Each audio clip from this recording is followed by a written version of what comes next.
Hello, everyone. Welcome to today's online talk on Europe's Hmong community and cultural expression, hosted by Easy Contemporary.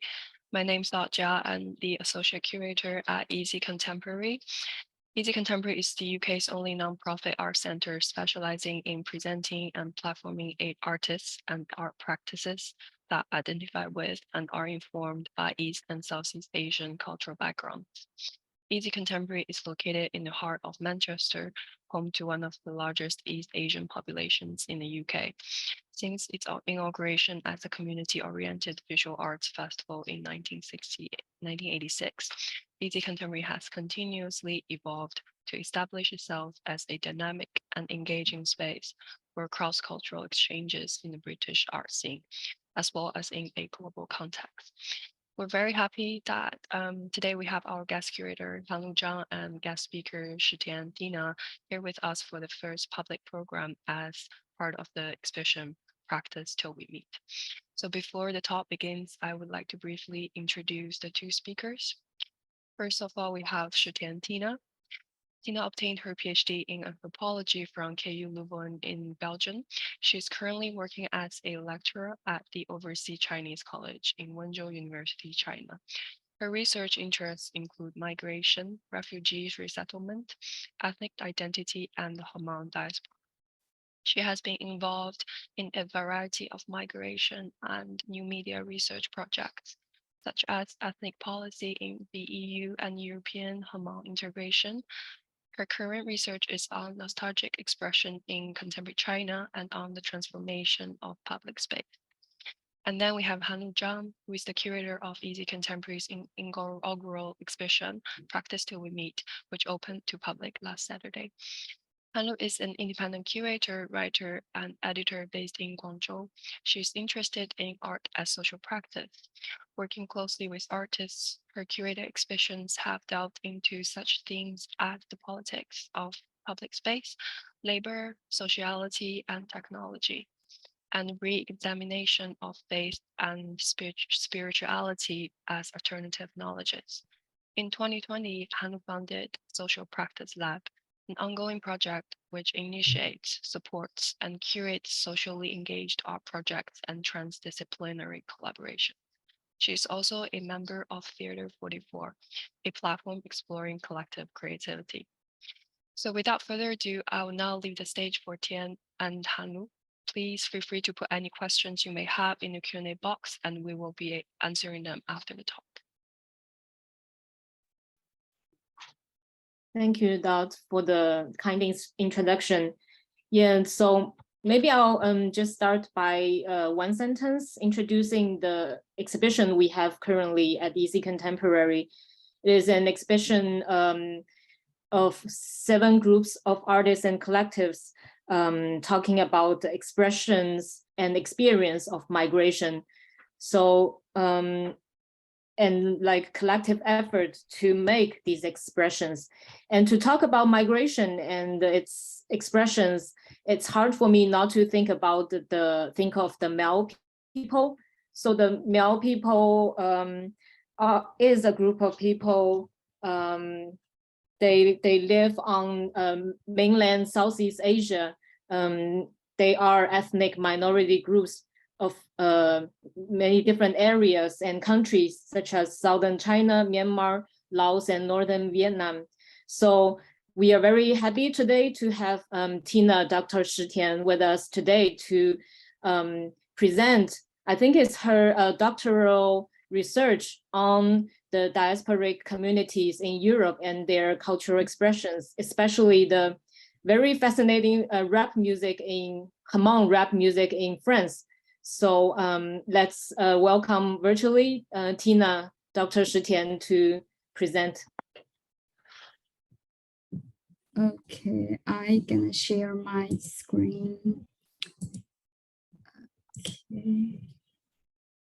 So can you see my screen? Yes. Okay, perfect. Okay, so hi everyone, good morning, good afternoon, good evening. depends which time zone you are. And first of all, I'd like to thank EC Contemporary and our curator Hmub for my name is Tian Shi, and I'm an anthropologist. Today's presentation comes from my PhD study, which focuses on the Hmong identity in Europe. But I'm gonna share a story first, a real story happened during my field work. When I conducted my field work in France, one of my interlocutors, also be my friend, lives in Montpellier, south part of France. One day, he and I went to visit his parents, who live in Besançon, which where is northeast part of France. So it's a long trip. So my friend decided to turn his car into a blah car. For some audience who are not familiar with the blah car, it's kind of a Uber in the States and Didi Pinche in China. So my friend just logged in the app, published his plan, and accepted 2 passengers. So the traveling costs are split between the driver and the passengers. So that night, he picked up these 2 passengers, and we started to go to Besançon. It was a long trip, 7 or 8 hours of driving, and we started to talk. I don't even remember how this conversation started, but one passenger, a middle-aged white man, asked my friend, "Are you Chinese?" "No." "Hmong?" "Who are the Hmong? Where are you from? Now, why ended up in France?" Such typical questions. So the next hours, I kept listening to my friend deliver the Hmong History 101 course to this gentleman. I do not blame him to know nothing about the Hmong people, because such knowledge you cannot learn from the textbook or nor from the French media. Anyway, when we arrived at Besançon, this gentleman shared his traveling cost, but this gentleman got a bonus, a Hmong History 101 course, buy one get one free. But this triggered me to think it is reasonable to believe this scenario, this thing happened many times again and again. I'd like to ask our audience, how many of you have been asked similar questions like, where are you from? Why come here, right? Why not just go back to your country? Such questions, maybe for some audience, they have encountered almost every day. For the Hmong rappers, that's the reason why they create rap music. Their rap music do give answers to questions like who they are and why here, why come here, why France. That's something usually cannot be heard in the mainstream media. So what's their message? But first, let's look at who are the Hmong. To fully appreciate the Hmong culture and Hmong history, one needs to know how hard their ancestors have fought for freedom and to retain it.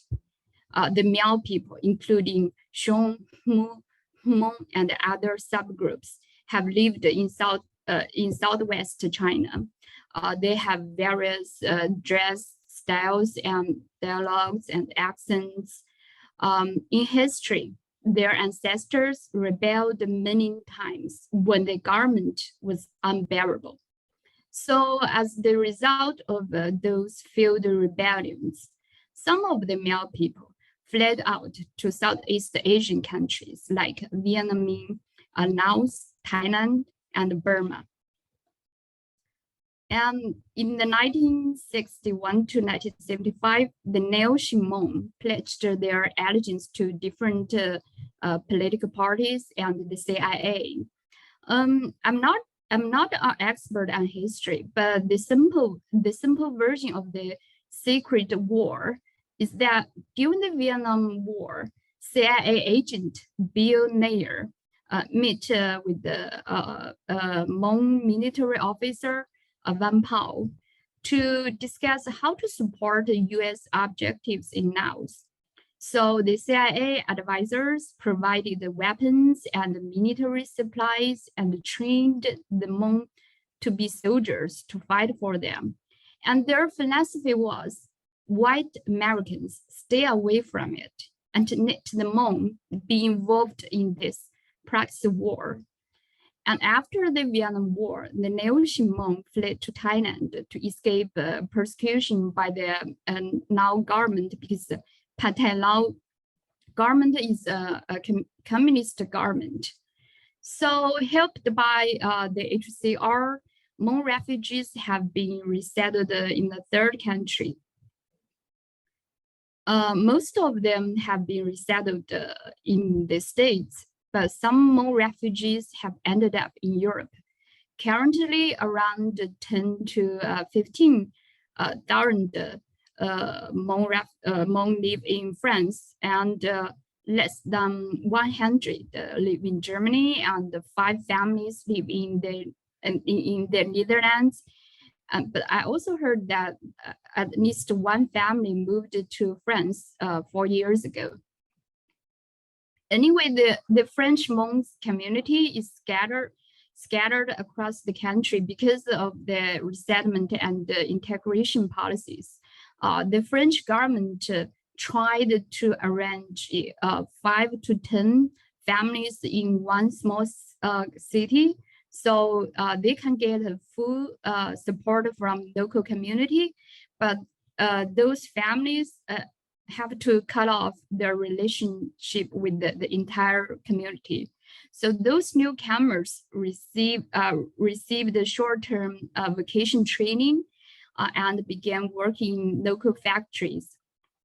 They have encountered various challenges like language barriers, education inefficiency, and social immobility, especially for education, because education attainment and achievement among the 1.5 generation and the second generation are not very high, especially among women.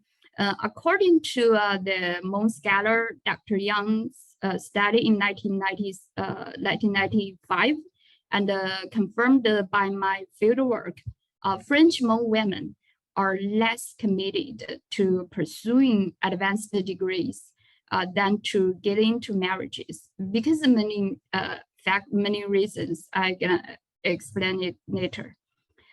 But when I conducted my fieldwork in France between 2017 and 2019, I have visited the families in various places, including cosmopolitan cities like Paris and Strasbourg, and small cities like Nîmes and Jean, and witnessed how the Hmong community worked hard to raise children, feed their families, maintain their community, and reached out to other groups with different linguistic, religious, or ethnic backgrounds.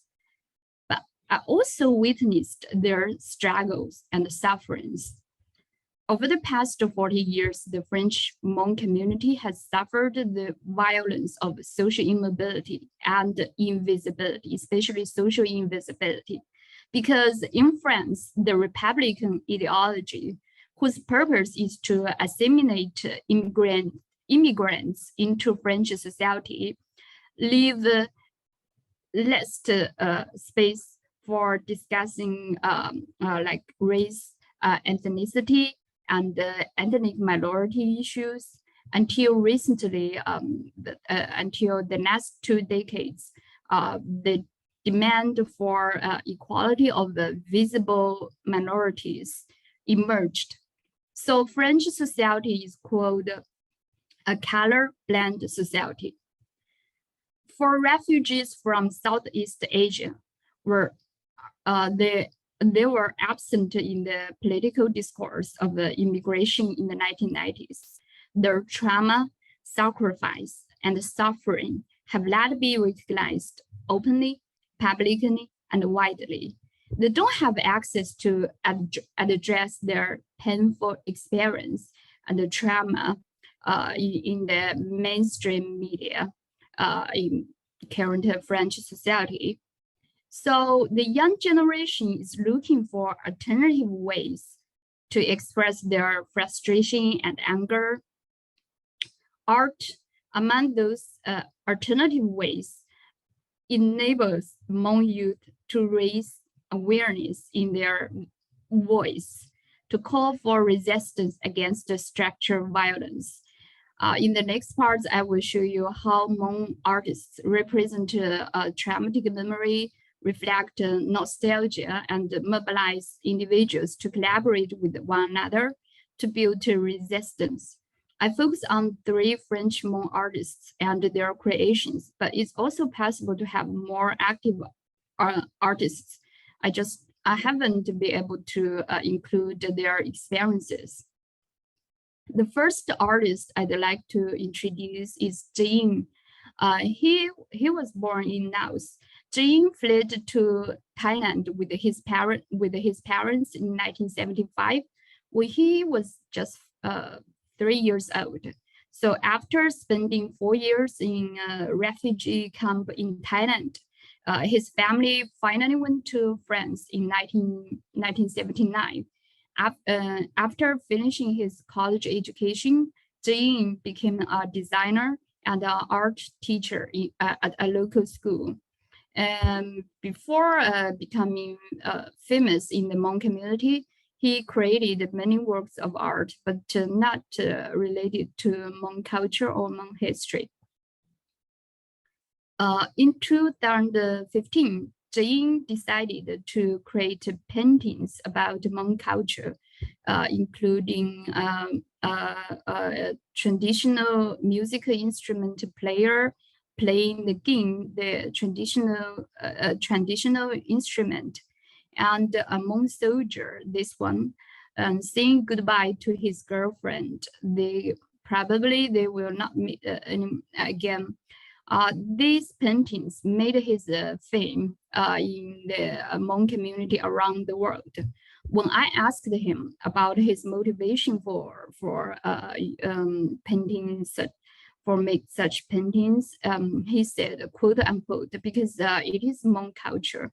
I was born into Hmong culture and I'm familiar with it, and I want to let more people know the Hmong and the Hmong culture, especially Hmong shamanism and our experiences. He said he still remembers what happened with this diaspora.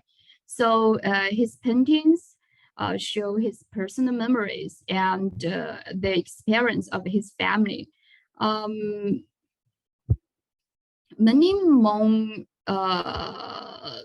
families, especially refugees, have struggled with mental disorder or depression, traumatic brain injuries, and other refugee-related mental health problems since their arrival in refugee camps.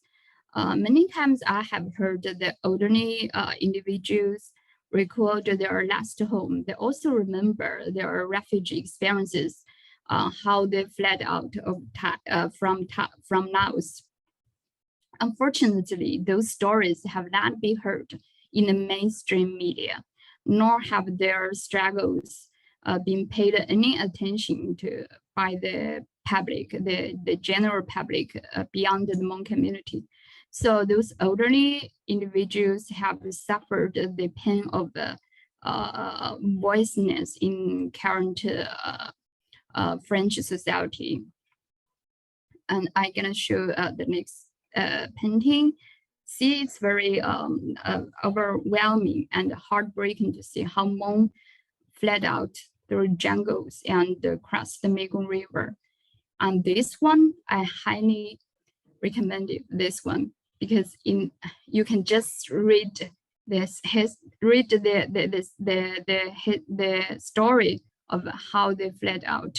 In this painting, a young man holds his younger sister and cries his sorrow, his pain, and his anger.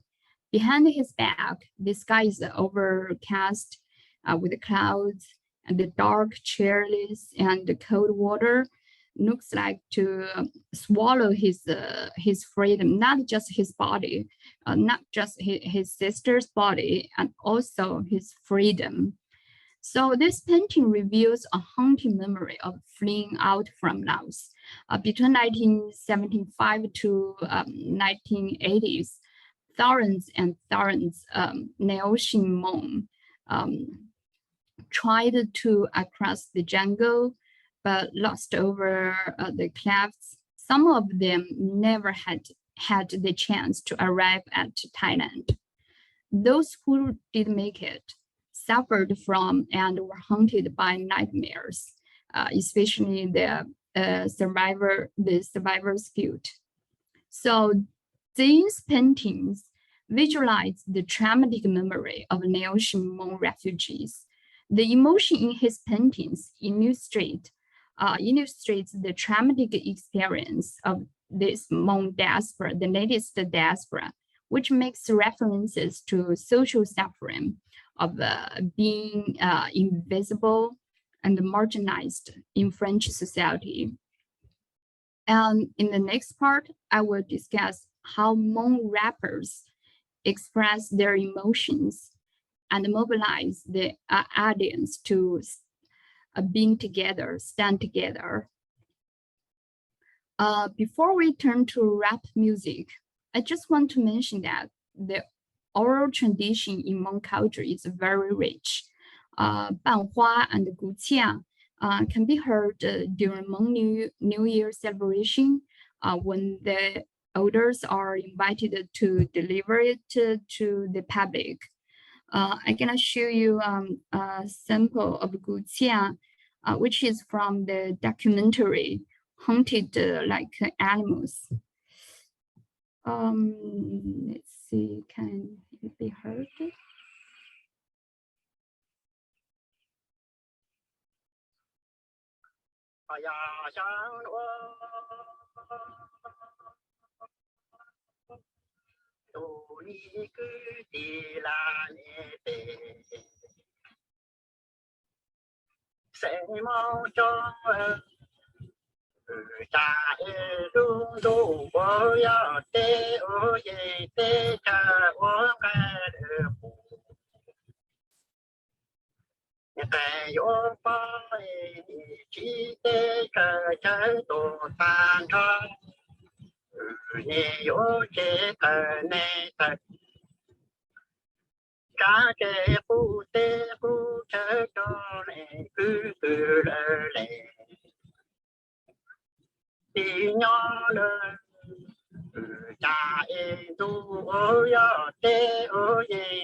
So it is a typical Guqia, and Guqia is a resource for many rap artists to get inspiring from traditional oral literature. Let's see, traditional art. And for American Hmong youth, they accepted rap music. And they are more concerned with the economics, racial, and ethnic circumstances, and even family, and their their parents and grandparents, or even the entire community situation, how their struggles in American society. Previous studies examined Hmong rap creation. Reflects cultural rupture and continuality, as well as the dialogues between generations. And also American Hmong hip hop artists encourage heritage students to express emotions in hip hop music. And I'm gonna show you some collection I made from YouTube. So that you get some sense about American Hmong rap music style.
Okay, so that's different types of American Hmong rap music.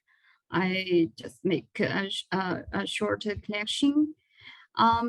So some studies have focused on how young people around the world and why they accept rap music and how they use it. So their research shows that the power of using rap music by young people for resisting unfair social system, because for young people, listening to rap music means to reject the mass media, and also get a feeling of power and pleasure, and generating self-pride.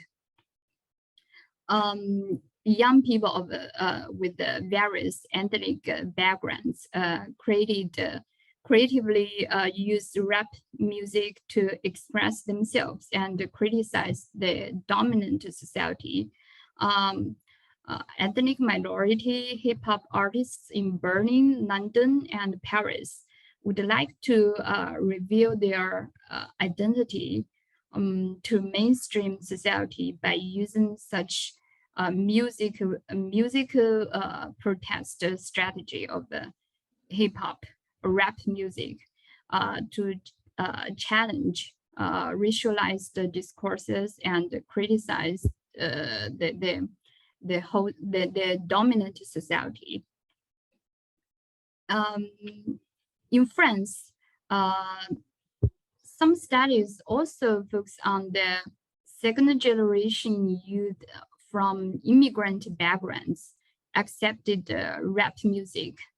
Why they accepted it to use as a means to escape the reality of the everyday life, growing up in a suburb area, which as a result of the multiple intertwined factors such as post-colonial history, African migration, the public housing projects.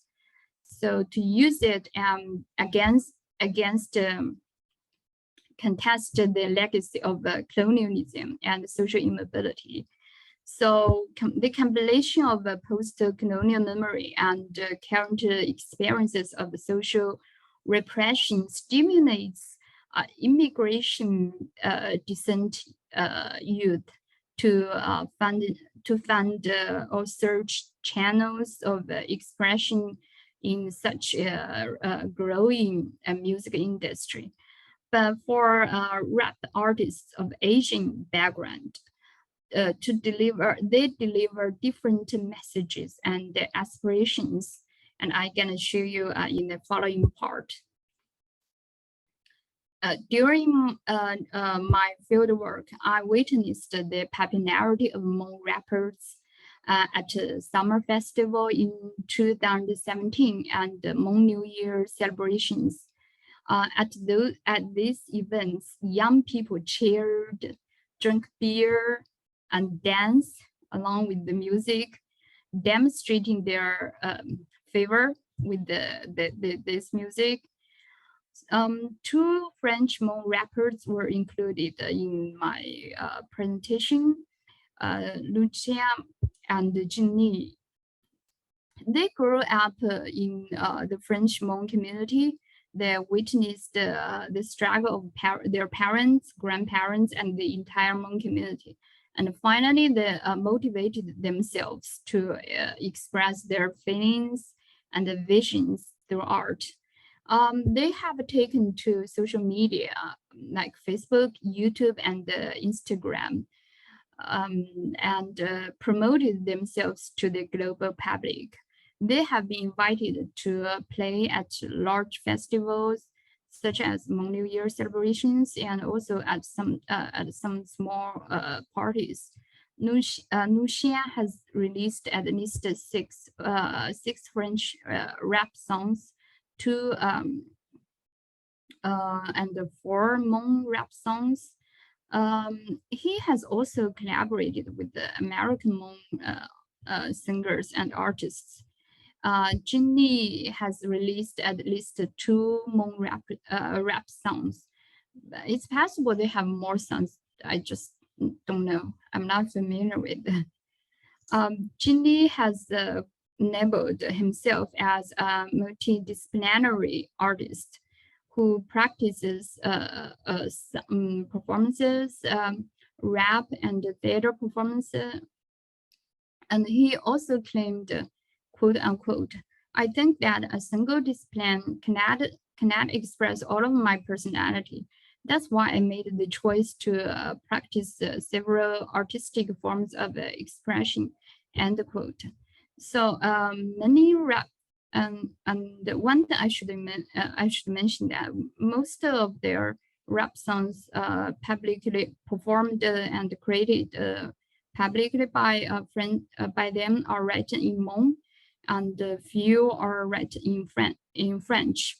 So switching between the French and the Hmong languages in rapping makes a spatial linguistic representation. Because the language matters, right?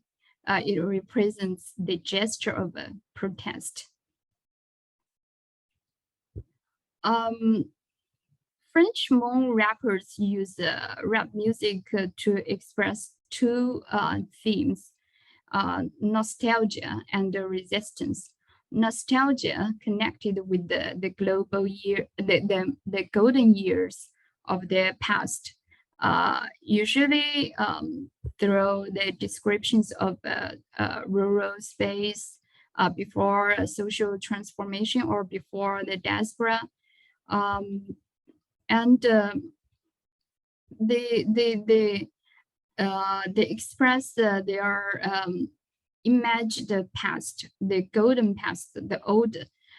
They have forests, farmland, rivers, villages. All those combine in some bittersweet moods and heartbeats. For example, in this song, cousin, Lucia asked his cousin, "Do you miss me? Do you miss the time when we were together?" Let's hear his rap. 各國正約啊，當被這樣面外有知道報噶，我是走路，一路去走下，是有是誰也不路被長吧。路見有只莫打起了火油下，啥早給我是木多崩油下，給路聽木地，同被路上，嚴重的姿態，讓去過早呢。 So the lyrics describe imaged space of the golden past.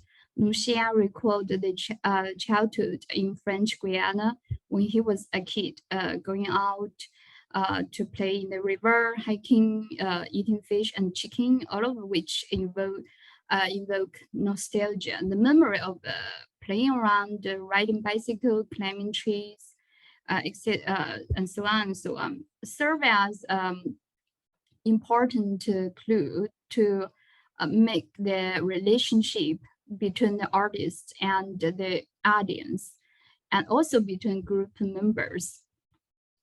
Some studies show that music invoked nostalgia is a kind of escape from the current non-ideal reality to back to the past, the happy and the golden past. So Lucia expressed his nostalgia in this song to reconnect his childhood, that he was such a desire to return. So this makes this song different from some African French rap music, because African French rap music relates to the migration experience without a desire of return. They don't want to go back to the past, go back to the darkness. And I'm gonna show the next part of this rap song. It's one of my favorite parts, and it explains his motivation.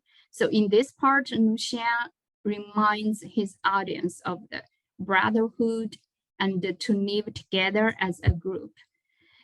So he translates nostalgia into a kind of action, encourages Hmong youth to become empowered by such diasporic experience, and connects their future with the such golden past or idealized past.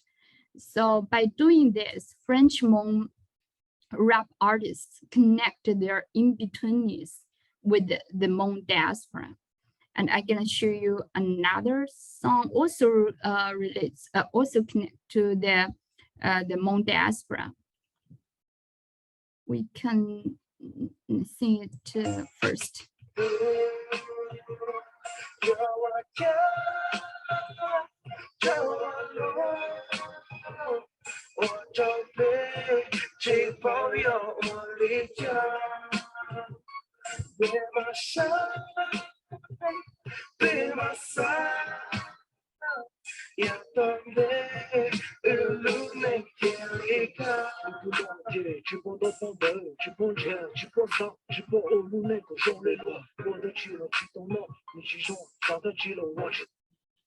So in this song, he directly addresses the current situation of Hmong in France.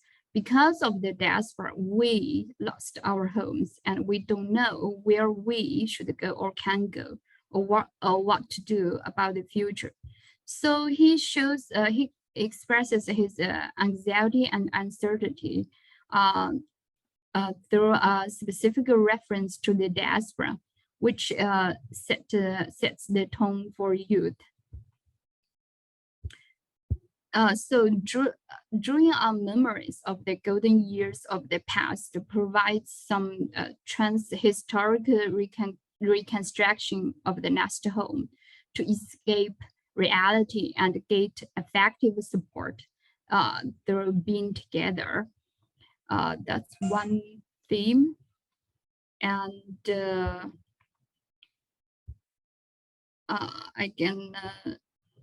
maybe I can skip this one. If we still have enough time, we can go back to this one. Okay. And the second theme of Hmong rap music in France is resistance. But Hmong artists construct alternative discourse in which young people can be mobilized to show solidarity and being together.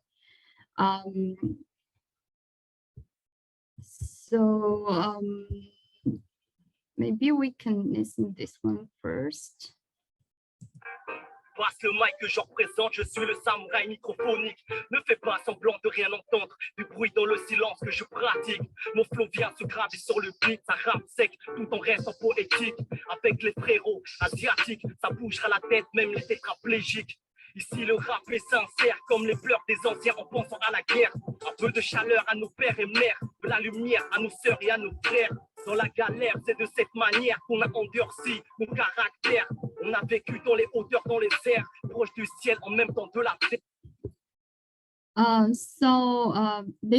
This rap group called Mekong Soul, they have members from various ethnic backgrounds: Thai, Khmer, Laotian, Vietnamese, Thai, and Hmong. They come together and create rap music to express their vulnerability and marginality and their resistance. So in his part, Nuxia criticizes the absent conversation participant, that is the mainstream, who pretend they don't hear the noise and ignore the voice that arose from the noise. Noise is a strong term, holds a significance in the global history of rap music. Remember, make some noise, right? Nuxia addresses the mainstream that, listen, you should listen to our opinion, know our history, that is the Sacred War, and understand our emotions. He also put his position through those words, like through those contradicted words, like noise versus silence, right? Hard versus poetic. Those words make the boundary between the mainstream and the marginalized groups. So his creation reveals the importance and the voice of representativeness and the motivation of solidarity. He used a phrase that with the Asian brothers. It demonstrates the capability of construct and mobilize, construct bonds and mobilize ethnic minority audience. Another work I'd like to recommend is this one. We'll also listen it first.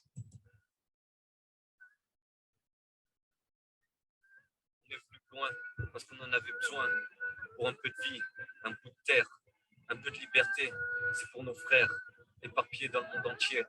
Lucia, Hmong 200, H2S, Xongb, Khmer soldat, KPS. C'est pour tous les enfants issus de l'Asie du Sud-Est. Asiatique au micro avec ma gueule de l'Asie. Je viens poser ces mots, écoute mes pensées en tant que MC. L'art de la rime que je manie avec la langue de Molière. Nos parents crient pour que demain soit meilleur qu'hier. On vient de loin, tu le sais, trop souvent rabaissés, humiliés par ces personnes qui veulent nous voir dégager. Malgré les clichés, les préjugés envers mon écart, j'avance la tête haute avec une mentalité de plaisir. Et le temps passe, j'ai toujours les yeux dans les nuages. Je fracasse des tympans, toujours avec autant de rage. Cette colère qui me colle à la peau depuis mon adolescence. Dans le regard de ma mère, j'ai vu trop de souffrance. Fais passer le message, laisse-moi écrire ces mots, la vie m'a appris. Malgré la pluie dans mon cerveau, à toute l'Asie, que l'on soit né ici ou ailleurs, sache que je rappe sincèrement et avec le cœur. Les cordes au cœur. I think their message is so clear. In this song, Nuxia has also collaborated with the other ethnic artists to make the voice of the Southeast Asian can be heard. And he wrote in this song, he wrote that it's for all children from Southeast Asia. That's their message. If we now turn to examine the cultural base of such boundary crossing mobilization, it is very clear that this call for togetherness both involves the admission of their French citizenship. They are French. They are ethnic French. They are French with ethnic backgrounds, and places their identity within the local context. For African descent French artists, their priority is to create a sincere experience of the visibility of marginalized Blackness in a color-blind French society. But for Hmong artists, their mission and their aim is to raise awareness about their invisibility, their sacrifice, especially their sacrifices, their parents and grandparents sacrificed. And their sacrifices have not been fully acknowledged by the mainstream. Laotian origin Hmong youth use rap music as an alternative way to call for solidarity and resistance. Their lyrics call for being together and helping each other. It's just the first steps against the social injustice and the social immobility. But similar phenomena can be observed among other minority groups in dominant societies where those groups work together to resist the forces of the domination. My original plan is to stop at the last slide, but Hanu told me probably this is a good chance to promote our volunteer-based group. So I can explain who we are and what's our mission and what our activities, why it matters.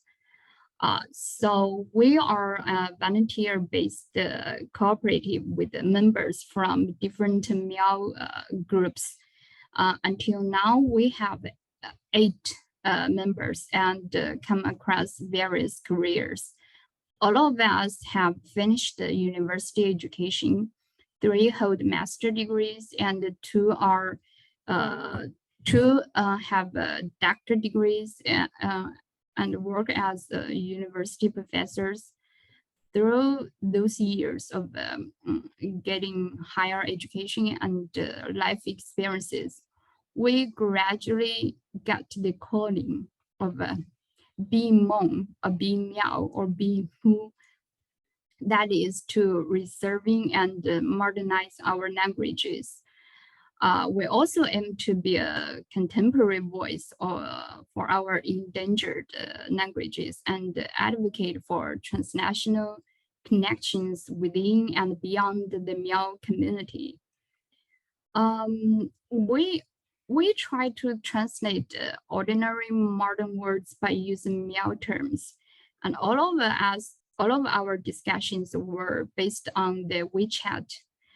It's an application to connect people, talk to people,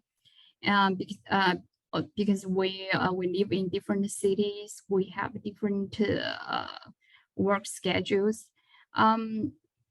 So usually we discuss which topic we're gonna translate, and we choose some words from our language to describe the modern world. Until now, we have published 12 series of translated words. Some words inspired by the diaspora Hmong community, because they have translated them a long time ago since their arrival at refugee camps in Thailand. I give you 2 examples because some young people said they don't like to learn our language because it's hard to describe our ordinary experience. But now we can describe it by using our traditional language, for example, telephone. Okay. The Hmong when they arrived at Thailand, they translate, I think before their diaspora. Anyway, they translated as Shao Dong. Shao is a threat, Dong is a Cooper. So it really vivid to describe telephone. No, it's not iPhone, it's just telephone. And airplane, so they translated as da Hmub. Da means eagle and Hmub means iron. And we also joined some art exhibitions like this one at Guangzhou Times Museum last year. Our work was to stimulate people's curiosity about our writing language and appreciate or try to have some access to understand our language. Our next exhibition was supposed to be ready last December, but it was suspended because of the pandemic. Maybe it will reopen soon. We don't know. Let's see it. We got some compliments, but also got some comments and or critics. Many people complained, why bother if the Hmong language disappeared, doesn't exist anymore? Why can't we just use Chinese or English to communicate with one another? So why it matters? Some linguists think or give such hypothesis that around 60 to 90% of the world's languages, approximately 6,900 languages, may be at a risk of extinction within the next 100 years. Some linguists suggest that an average of one language every 2 weeks may disappear or vanish over the next 100 years. So why we need to preserve our languages, especially some endangered languages?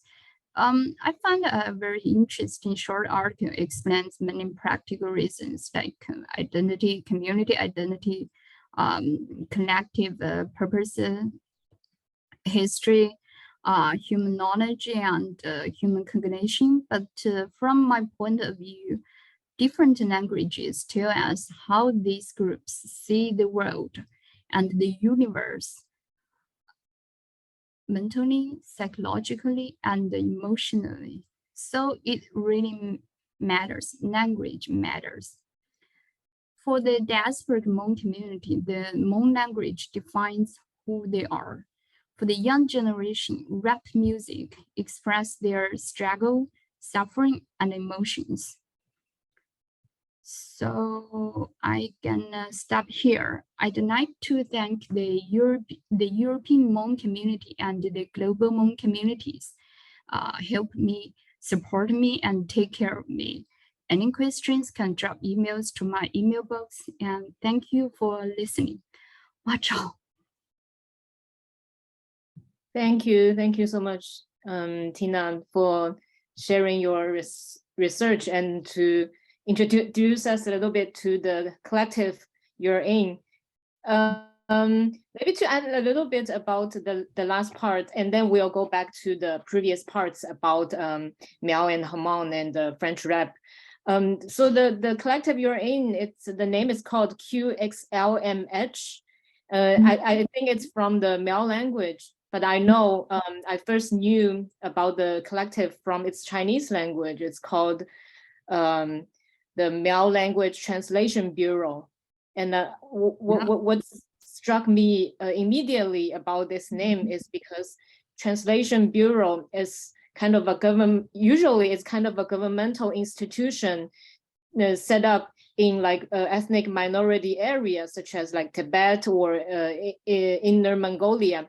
It's a official institution that translates traditional and classical ethnic minority literature or study into Han, or in other way they translate like policies, government policies, or a lot of times propaganda languages from Han Chinese to the local languages.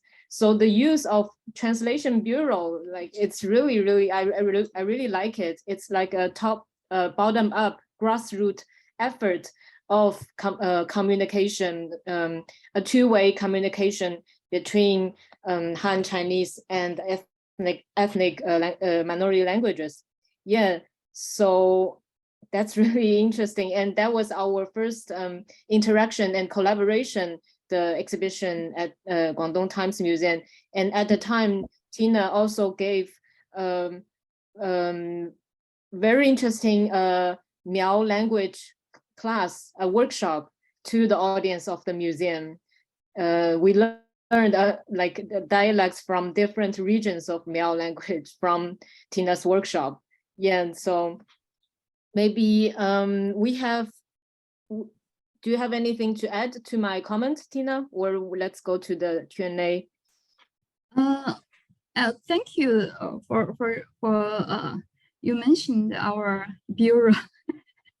yeah, I'd like to say because three of us have the background of anthropology, so we try to connect the our bureau, our volunteer-based group, with the human history, not just for the Miao people, not just some specific ethnic group in China or outside of China, but we also try to connect, you know, human history or the whole history of mankind.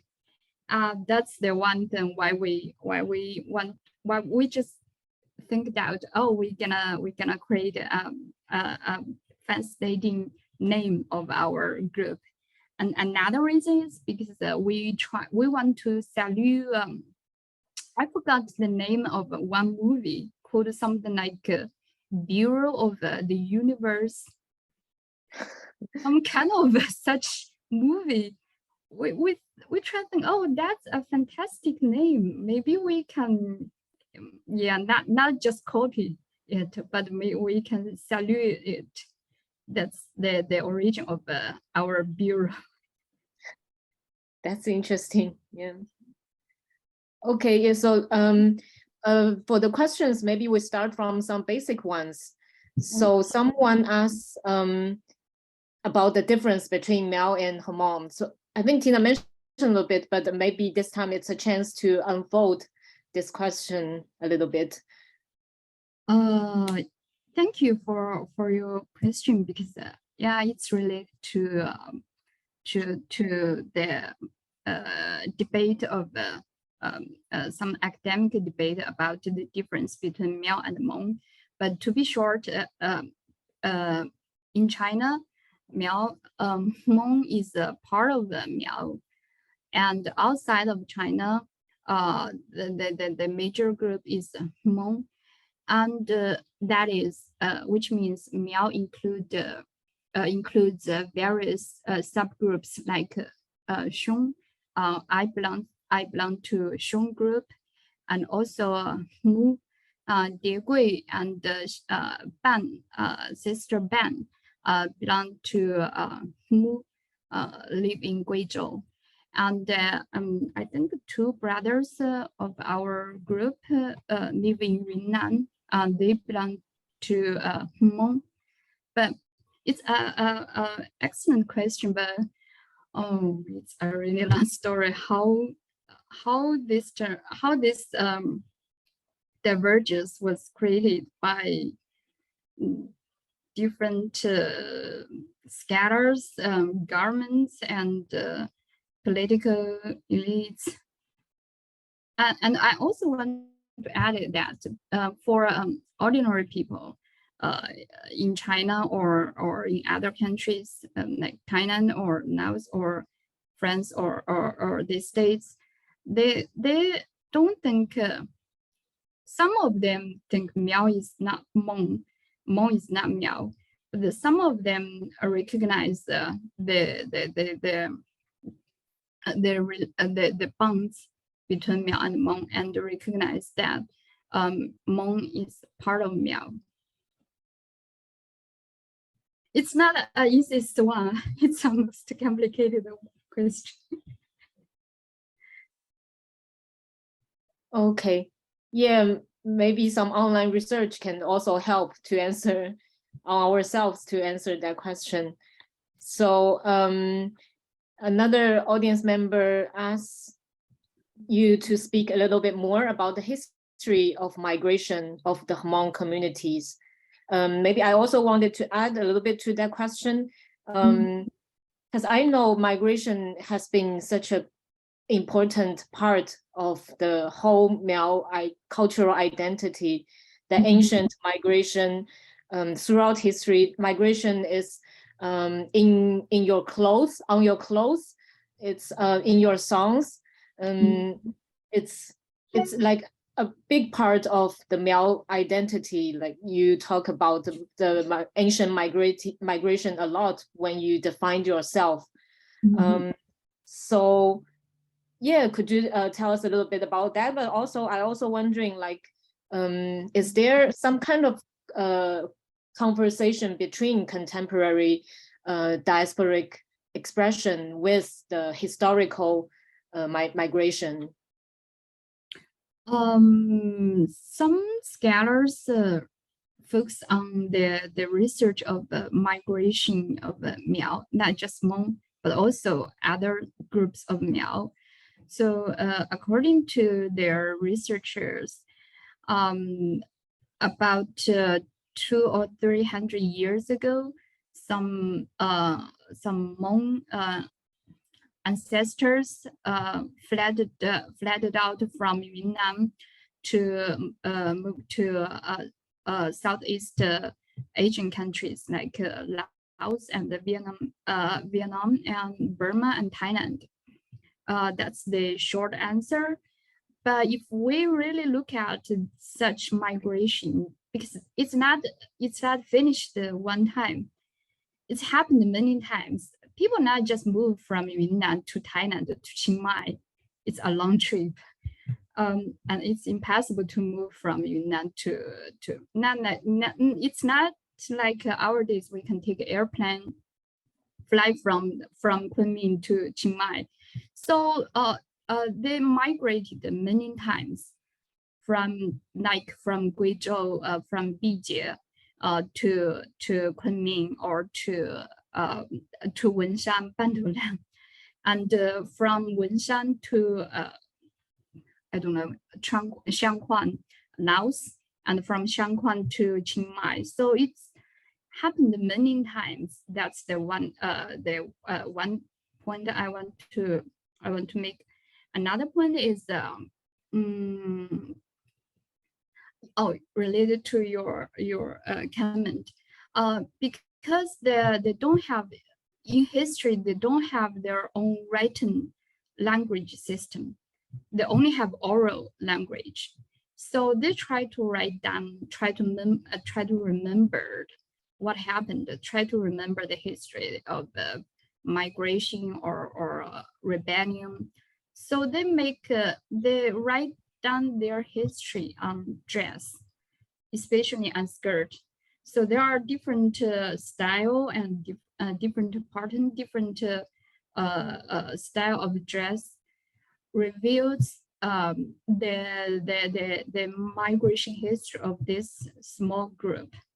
So for example, if you visit Miao communities in China, you can ask these women, what's the meaning of those flowers or not flowers, those patterns and from their skirts. Basically, it tells stories about migration. That's another comment I'd like to add. And also about the history of migration of the Hmong communities, because I'm sorry, I don't know which part of this audience want to want to ask. It's it's related to their rebellion history, or related to how the Hmong ancestors fled out from Yunnan.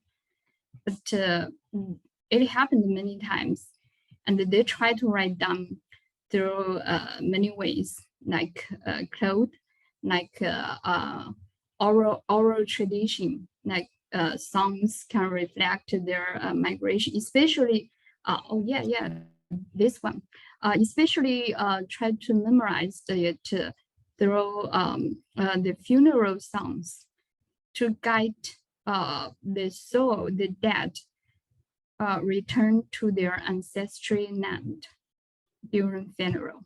That's one way to remember who they are, and where they come from. And that's my answer. I hope make this friend satisfied. I also, one of the paintings you showed, the one with the brother losing the sister in a river when during fleeing. That imagery also reminds me of, because in the historical mythologies of some of the Miao groups, you also have stories about family losing family members or losing lovers in river when they cross the rivers, when they during the migration. And we also have this work by artist of Yunnan's Miao community. He created a work about like a lover separating by the river during the migration. So yeah, that's really interesting. I wonder if the artist, his French Hmong artist, consciously kind of referred to the traditional imagery of migration, or it's just a coincidence? I think it's just a coincidence, because Jane's painting based on his personal memory, personal experience, and the experience of the diasporic Hmong community after the Vietnam War. And that painting is based on his personal experience, because he lost his younger sister when they fled out, crossed the Mekong River. No, they are not crossed Mekong River, but he lost his younger sister. So he just put it down, put it in paintings. That's his motivation to try to first try to remember their experience, their trauma. Second, try to motivate audience to find connection with the such suffering, such traumatic experiences in other groups. Maybe it happened, many times, and happened among other groups, not just the Hmong people. Remember, we have war, always have wars, conflicts. So I assume this scenario happened many times, and it really stimulate the audience to find the connections, find it to be relative to their personal stories or personal experiences. That's my favorite painting, really overwhelming. One audience member asked why rap in particular is a genre that resonates with Hmong musical artists, in diasporic musical artists. And they were wondering if there's a playlist of music that you have that we can listen to more of their creations. So is there any difference in the culture express of European Hmong diaspora? Which question? The first one. I see this one. Why rap is particularly a genre to Because not just resonates with the Hmong artists, but also with the other artists from various backgrounds. Because at the origin of a rap music, it gives power of the marginalized groups. Remember, the rap music came from Berkeley, New York, from the African American community, and so African American community used it as a really powerful weapon against the mainstream, because there are a lot of discrimination against the African American community. So there are some power in rap music. So when it became popular around the world, young people from different countries, from various countries, especially with the ethnic background or immigrant backgrounds, those young people accepted the rap music because they would like to use it as use it as a very powerful weapon to resist either discrimination or the dominant society or the against the racism in their own home country. So it's not just the rap music is not just be attractive for Hmong rap artists. It also be attractive for artists from all over the world. And for the Hmong community, because of the diasporic experiences, they suffered in France, as I explained in my presentation, they suffered the violence of the social invisibility. They cannot find a representative in mainstream media. And in the United States, they suffered some structural violence, that discrimination, racial discrimination, and other racism, other kind of racism. So the American Hmong artists and French Hmong artists embraced rap music as the alternative way to express themselves. It's the similar, it's happened in other communities. Because the rap music gave them some powerful ways to fight for themselves and fight for their parents, grandparents, the whole community, and also let them get the power of self-pride. I think that's the important way why they accept why rap music is important for them. Also, is there a playlist to share of arts? Oh, I'd love to recommend. You can find it from YouTube. There are a lot of playlists recommend Hmong rap music and different genre and different styles. You can find your favorite one. So we just type in Hmong rap in YouTube and we will find the playlist. Yes, Hmong rap music or Hmong rap. You can find the American Hmong rap and the French Hmong rap. Nice, or Thai great. Hmong rap.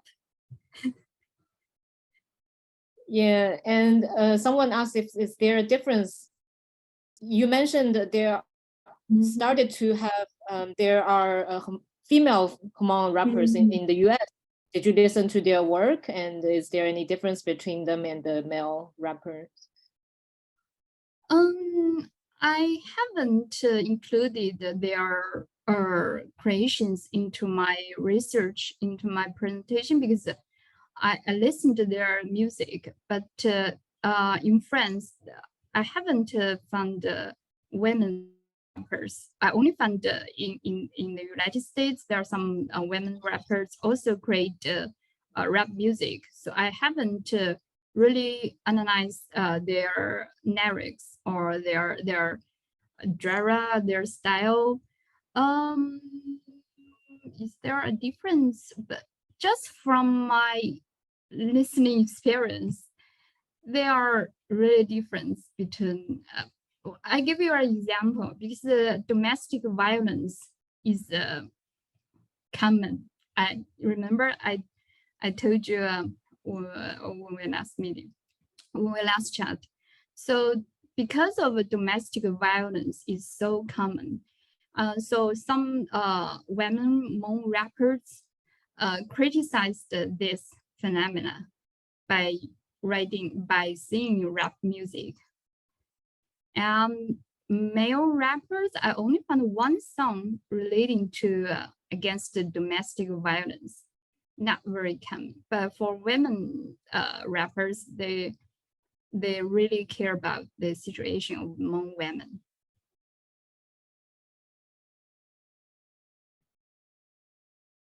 Mm.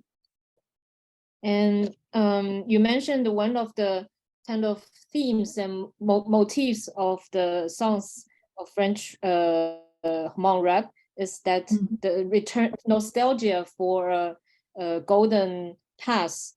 But as I understand it, those rap artists, they are relatively younger than the group that experienced the refuge experience from Thailand.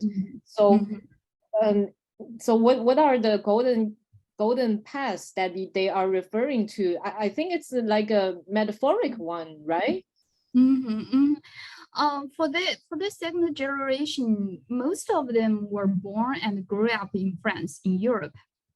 And so they heard from their parents or their grandparents to tell them how beautiful our country, how beautiful our village and our home was. So they have some vague image of the golden past, but also such stories stimulate their curiosity. They really want to say, okay, maybe I can visit Southeast Asian countries like Thailand, a tourist destination, or Laos to visit our lost home. So they have such desire to return. That's one reason. The second reason is their social suffering in France, because they cannot find the social visibility in France. So they try to find alternative ways. Say, okay, we have Hmong brothers, sisters live in Laos, in Thailand, even in China.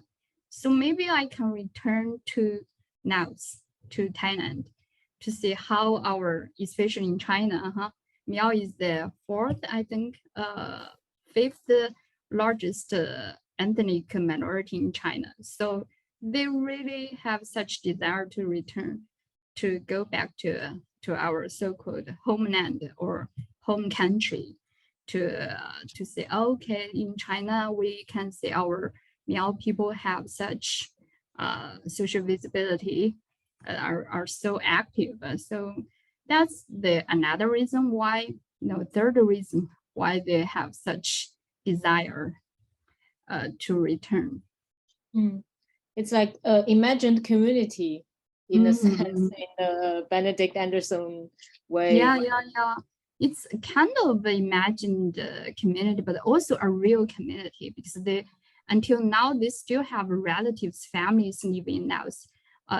Because back to 40 years ago, some of them fled out, but some, like in one family, 2 sons fled out, 2 sons decided to leave, to stay. So they still have families and relatives living in Laos. For them, it's not just imagined, but also a real community.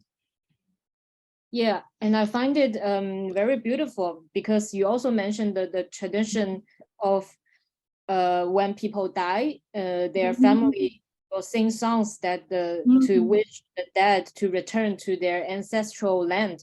So I think the Miao or the Hmong culture, they not only have embodied like physical migration, but there are a lot of spiritual or even imagined migration in the culture. Yeah, so I also found that comparison interesting.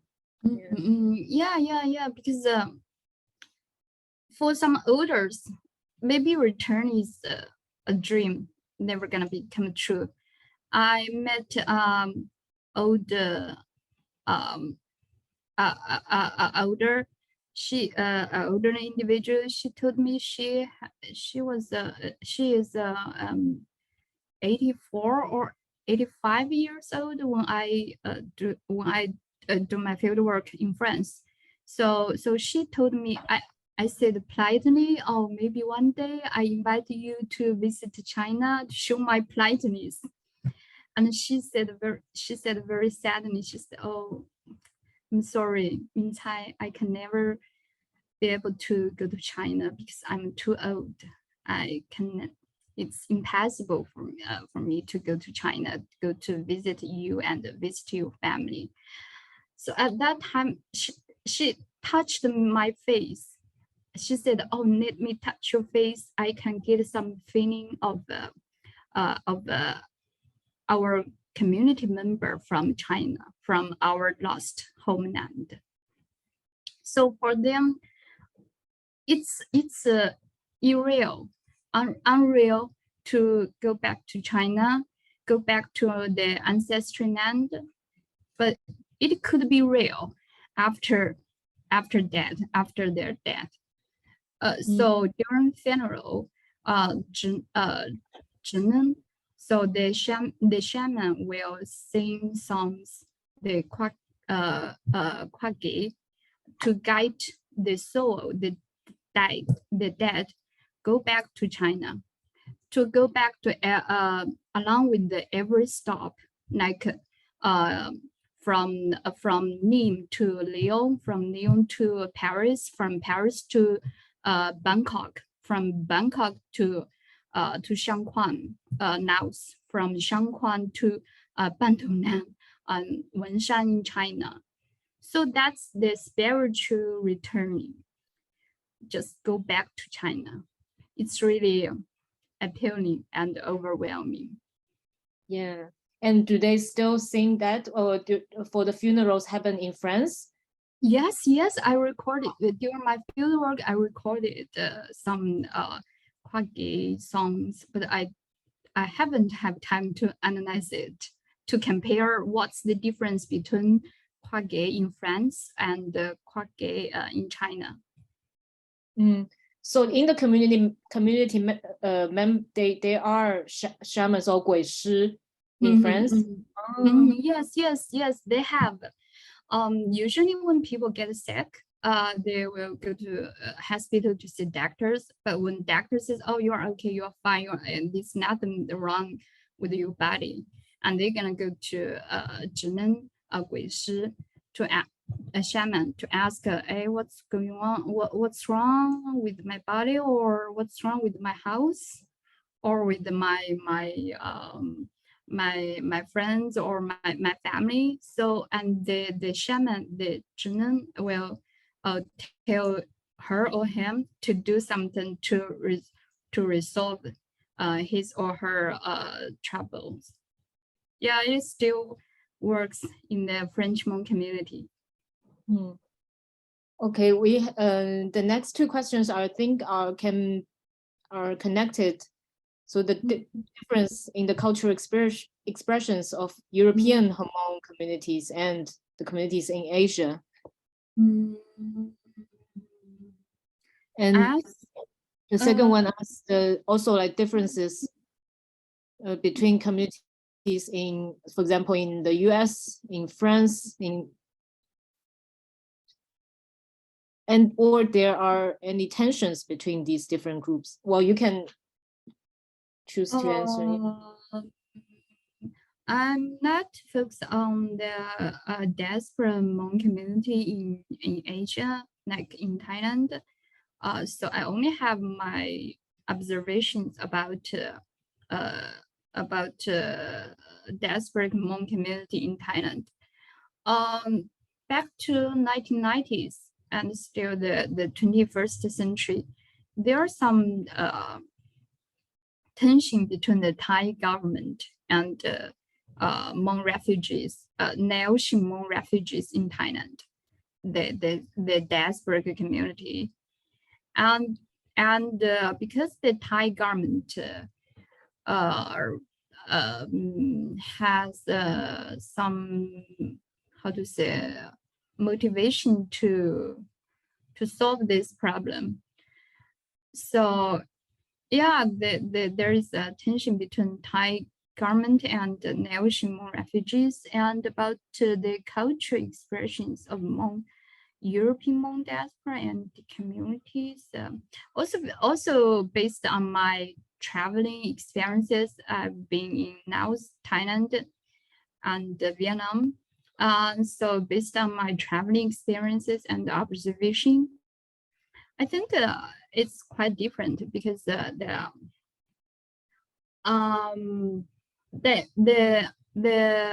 European Hmong community, especially the French Hmong community, they try to find alternative ways to express their situation, like especially their trauma, their sacrifices, because they cannot find a voice in the mainstream media. But it's not the same thing in Thailand or in Vietnam, or even back to Laos. So for French Hmong community, they collaborated with as I mentioned in my presentation, they collaborated with the other artists of the various ethnic backgrounds, like Thai, Vietnamese, Khmer. So collaborated with the other artists to resist against the mainstream society. So it's different from communities in Asia. I assume communities in Asia hasn't encountered such immobility. Maybe they have other types of immobility or suffering or experience, but not as what happened in France. So that's the difference. Is there any tension between European? Yeah, because especially for Hmong community in Laos, also because the Pad Thai Lao is communist government, so they have some related to history, also related to politics, contemporary current politics in Laos. So there are some tension do exist between European and Southeast Asian groups. But I want to point out that Hmong community try to figure out what the best solution to solve it. Even though those tensions do exist, they try to figure out how to connect to each other, how to solve it, because after all, we are one community. Just because the political histories we scatter over the world, but we're still one community.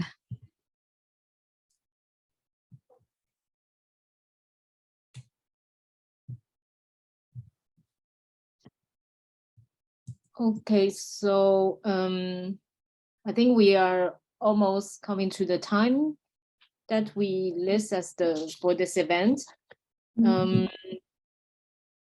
So maybe we'll end here, and Tina already showed her email address. So if people are interested in more to learn about the European Hmong, you can contact her. So yeah, thank you so much, Tina, for sharing your research and your observations in your field works. It's really, really great to learn about it. And thank you, Dot, for hosting. And Pleasure. yeah, so that's it for today. Thanks everyone for attending and asking questions. Thank you, Hanlu, and thank you, Tina, for the very insightful talk. So the Exhibition Practice Till We Meet is on view until the 28th of May. Please stay tuned for more upcoming events. Yeah, thank you both. The recording of this event will shortly be available on our YouTube channel. Please do subscribe, and I hope to see you again in the near future.